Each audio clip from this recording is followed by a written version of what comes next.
আসসালামু আলাইকুম। Hello everyone, কেমন আছেন সকলে? আশা করছি সকলে ভীষণ ভালো আছেন। আজকে পুরো দিনের ভিডিও নিয়ে চলে আসলাম। আজকে অনেক অনেক অনেক বেশি রান্না করা হয়ে গেছে।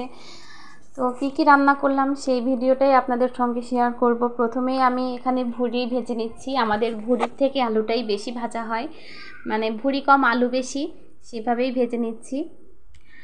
আর এইভাবে ভুড়ি ভাজলে আমার ছেলে ভীষণ পছন্দ করে। ভুড়িটা দাঁতে বাঁধে জন্য সে খেতে পারে না।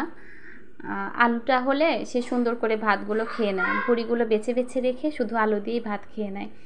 তো ফ্রিজে আগে থেকেই জাল করা ছিল, যে ভুড়িটা ফ্রিজে রাখা ছিল সেটা বের করে নিয়েছি। নিয়ে আর বেশিক্ষণ রান্না করতে হবে না এই ভুড়িটাকে, যেহেতু আগে থেকেই সিদ্ধ করা, মানে সব রকমের মশলা দিয়ে রান্না করে রাখা। শুধু 5 থেকে 7 মিনিট সিদ্ধ করে নিব, আরেকবার কষিয়ে নিব। তারপরে এর মধ্যে আলু দিয়ে এটাকে আবার একটু পানি দিয়ে তারপরে এটাকেও একটু রান্না করে নিতে হবে। তারপরে যখন পানিটা শুকিয়ে যাবে, এই যে গরম মশলাগুলো দিয়ে দিলাম, এবার ভাজা ভাজা করে নিব, একদম কালো কালো করে নিব।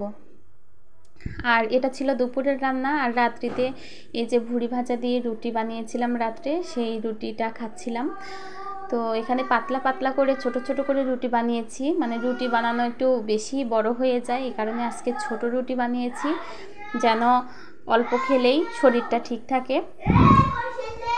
তারপর এখানে আরেকটা তরকারি রান্না করেছিলাম, শিম আর আলু দিয়ে মাছের ঝোল। আর এই শিমটাকে যদি একটু ভালো মতো কষিয়ে নেওয়া যায়, তাহলে কিন্তু শিমের যে এক্সট্রা একটা গন্ধ আছে সেই গন্ধটা লাগে না। এটাকে বেশ ভালো মতো কষিয়ে নিয়েছি। এবার এর মধ্যে ঝোল দিয়ে দিব। পানি দিয়ে দেওয়ার পরে আমি কিছুক্ষণ পরে মাছও দিয়ে দিব এর ভেতরে।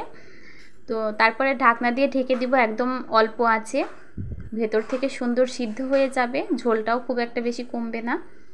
আর তারপর এদিকে ঢেঁড়স ভাজি করছিলাম, এটাও আমার ছেলের খুব পছন্দের খাবার। আর ঢেঁড়সটা আমি আগে এইভাবে ভেজে নিই, তারপরে পেঁয়াজ রসুন মরিচ এগুলো দেই, তাহলে হয় কি এই পেঁয়াজগুলো পুড়ে যায় না।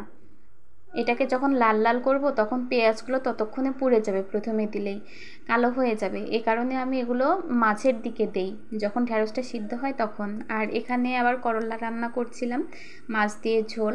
করলা আমাদের খুবই পছন্দ, বলতে গেলে সপ্তাহে মনে হয় 2-3 দিনই করলা খাওয়া হতো আগে। এখন একটু কম, মানে শীতের সময়ের করলাটা তেমন একটা বেশি ভালো লাগে না। এখন থেকেই শুরু হবে করলার স্বাদটা কমতে। তো এই সময় থেকে আর করলা তেমন একটা খাই না। এই যে মাছ দিয়ে রান্না করেছিলাম, আর এখানে বাটা মাছ, তারপরে কয়েক রকম মাছ ছিল সেগুলো ভেজে নিয়েছি, কই মাছ, বাটা মাছ, এগুলো ভেজে নিয়েছি। আর এখানে একটা দই কিনেছিল, তো দই খাওয়ার পরে সামান্য একটু দই ছিল, আমি ভাবলাম এর মধ্যেই দই বসাই, দেখি কেমন হয়। কখনো করি নাই আগে, দই বানানো হয়নি। তো এরকম একটা ভিডিও দেখেছিলাম যে দইয়ের নাড়িতেই দই বসানো, তো সেভাবেই আমি একটু ট্রাই করলাম, দেখা যাক কি হয়। আজকে রাতে বসিয়ে দিয়েছি, কালকে সকালে দেখা যাবে কেমন হয় দইটা।